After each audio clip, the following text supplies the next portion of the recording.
Shalom, selamat pagi jemaat dikasihi Tuhan. Kembali lagi kita berjumpa dalam Renungan Pagi. Mari pagi hari ini saya kembali mengajak kita semua untuk merenungkan firman Tuhan. Supaya dengan melalui firman Tuhan, hidup kita akan terus dibangun. Dan kita akan semakin bertumbuh, diteguhkan dan dikuatkan dalam iman dan pengharapan. Firman Tuhan adalah kebenaran.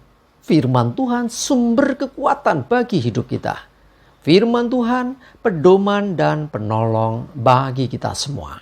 Dan bahkan firman Tuhan jugalah yang akan senantiasa menuntun kita dan menerangi setiap langkah hidup kita.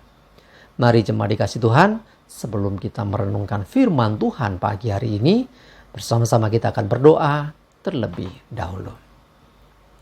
Bapa di surga, kembali lagi ya Tuhan pagi hari ini, di Jumat Agung ini, kami datang ke hadirat-Mu. Kami naikkan segala puji dan hormat dan syukur atas segala kebaikan-Mu dalam hidup kami. Kami sungguh bersyukur atas begitu besar kasih setia-Mu ya Tuhan. Begitu besar rahmat dan anugerah-Mu. Segala berkat dan kemurahan-Mu, perlindungan-Mu, penyertaan-Mu, pertolongan-Mu, dan juga pemeliharaanmu atas seluruh hidup kami. Terima kasih ya Tuhan. Pagi hari ini kami akan kembali merenungkan firman-Mu. Mari Tuhan singkapkan dan nyatakan kebenaran firman-Mu. Dan Roh Kudus urapilah kami ya Tuhan, sehingga kami bisa menangkap apa yang menjadi pesan Tuhan bagi kami. Dan kami mengerti akan kehendak-Mu, serta melakukan kebenaran firman-Mu dalam hidup kami. Terima kasih ya Tuhan. Di dalam nama Tuhan Yesus kami bersyukur dan berdoa. Amin. Mari jemaat dikasihi Tuhan, sama-sama kita akan buka Alkitab kita. Renungan pagi hari ini saya ambilkan dari Lukas 22 ayat 42. Saya bacakan. Ya Bapakku, jikalau engkau mau, ambillah cawan ini daripadaku. Tetapi bukanlah kehendakku, melainkan kehendak-Mu lah yang terjadi.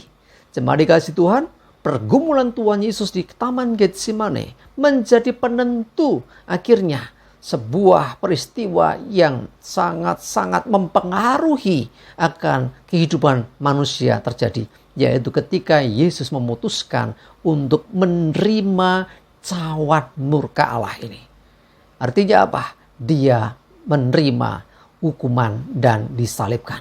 Jemaat dikasihi Tuhan, bukan karena dia bersalah, bukan karena Yesus berdosa, justru sebaliknya, dia tidak bersalah, dia tidak berdosa, tetapi dia menanggung kesalahan dan dosa serta hukuman yang tidak semestinya untuk dia, tetapi untuk seluruh umat manusia. Tapi dia mau ambil. Keputusan di Taman Getsemane inilah yang akhirnya memberikan pengharapan, memberikan kepada manusia kehidupan yang kekal. Cuma dikasihi Tuhan, dikatakan, jikalau engkau mau, ambillah cawan ini daripadaku. Sisi manusia Yesus, ya, dia berharap sih cawan berlalu. Tetapi dia berkata, bukanlah kehendakku, melainkan kehendak-Mu yang terjadi. Dia tidak egois. Dia bisa saja menuntut haknya.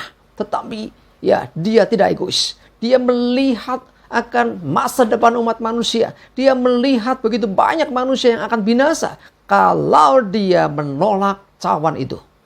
Nah, tetapi dengan dia menerima cawan itu, dia menderita, tetapi umat manusia diselamatkan. Itulah yang terjadi, puncak dari pelayanan Yesus ketika akhirnya dia harus disalibkan. Jemaat dikasihi Tuhan, Yesus berkata, bukan kehendakku, melainkan kehendak-Mu. Biarlah ini juga menjadi pelajaran buat setiap kita. Seringkali kita menuntut, kehendakku-lah yang harus terjadi. Keinginanku sajalah yang terjadi. Kemauanku. Ya, kita seringkali menuntut itu. Bahkan doa-doa juga sama. Berkati aku mau begini, aku mau begitu. Coba belajar dari Tuhan Yesus. Bukan kehendakku, bukan keinginanku, tetapi kehendak pula yang terjadi. Biarlah kehendak Tuhan yang terjadi. Ini pelajaran buat kita. Mari belajar berdoa bukan untukku, tapi belajar juga berdoa bagi orang lain.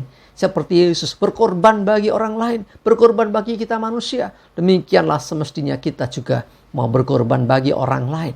Berdoalah juga bukan hanya untuk diri sendiri. Tidak salah sih berdoa untuk diri sendiri. Tetapi juga belajar berdoa untuk orang lain. Doakan mereka yang dalam kesusahan. Doakan mereka yang sakit. Doakan mereka yang menderita. Ya, supaya mereka beroleh pertolongan. Jemaat dikasihi Tuhan. Belajar untuk berani berkata, bukan kehendakku, biarlah kehendakmu yang terjadi. Ya, bukan hanya nuntut kalau berdoa minta ini itu. Tapi belajar berkata, Tuhan, apa yang kau kehendaki, biarlah terjadi dalam hidupku. Ya, belajar seperti itu. Seperti yang Yesus berikan teladan bagi kita. Jemaat dikasihi Tuhan, sekali lagi bahwa peristiwa di Taman Getsemane menjadi penentu. Karena setelah itu akhirnya nanti Yesus ditangkap dan akhirnya disalibkan. Itu semuanya karena keputusan di Taman Getsemane. Suatu keputusan yang menentukan kehidupan umat manusia. Termasuk Bapak, Ibu, Saudara, dan saya. Mari jemaat dikasih Tuhan, di Jumat Agung ini kita memaknai Jumat Agung bukanlah sebagai sekedar ya istilahnya mengingat ada peristiwa penyaliban Yesus, tapi lebih daripada itu kita maknai bahwa di Jumat Agung itulah Tuhan menyatakan cinta kasih-Nya dengan Dia mengorbankan Yesus Kristus di atas kayu salib. Itu bukti Allah Maha Pengasih dan Penyayang. Jadi bukan hanya ucapan dan perkataan, tapi dengan perbuatan yang nyata, dengan Yesus mengorbankan dirinya di atas kayu salib. Sekalipun Dia tidak semestinya berkorban karena Dia tidak berdosa, tetapi Dia mau menanggung kita, ya, menanggung dosa kita, menanggung hukuman kita, dan kita dibebaskan dari hukuman, dibebaskan dari kuasa maut, dibebaskan dari neraka, sehingga kita beroleh hidup yang kekal. Jemaat dikasihi Tuhan, mari maknai akan Jumat Agung ini dengan kita menyatakan kasih kita kepada Tuhan.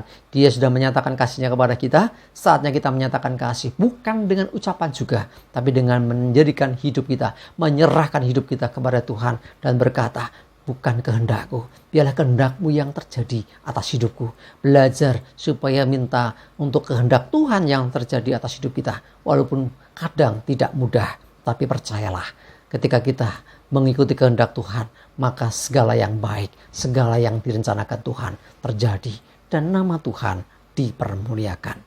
Amin. Kita berdoa. Tuhan, terima kasih, kami bersyukur, kami belajar sesuatu Tuhan melalui firman-Mu pagi ini, menjadi perenungan kami di Jumat Agung ini Tuhan, di mana Engkau sudah mengorbankan diri-Mu, keputusan di Taman Getsemane, yang akhirnya Engkau terima cawan murka Allah, dan Engkau pun akhirnya mati di atas kayu salib. Dan Engkau menebus kami dari kuasa dosa dan maut, membebaskan hidup kami. Itulah bukti kasih-Mu ya Tuhan. Dan biarlah kami pun hari ini menyatakan, biar kehendak-Mu yang jadi atas hidup kami. Dan biarlah melalui hidup kami nama-Mu dipermuliakan. Engkau yang mempunyai hidup yang telah Engkau tebus ini ya Tuhan. Engkau lah yang punya hidup kami. Terima kasih ya Tuhan, kami bersyukur. Kami berdoa menyerahkan hari ini segala aktivitas kami, pelayanan juga ibadah kami. Biarlah Tuhan menuntun dan menyertai semuanya. Jauhkan celaka, mara bahaya, damai sejahtera dan berkat Tuhan menyertai kami semua. Terima kasih ya Tuhan. Dalam nama Tuhan Yesus kami bersyukur dan berdoa. Amin. Mari jemaat dikasih Tuhan, tetap semangat terus, maju terus dalam iman dan pengharapan. Selamat merayakan dan memperingati akan Jumat Agung dan bagian dari rangkaian Paskah. Semangat terus, Tuhan Yesus memberkati kita semua. Amin.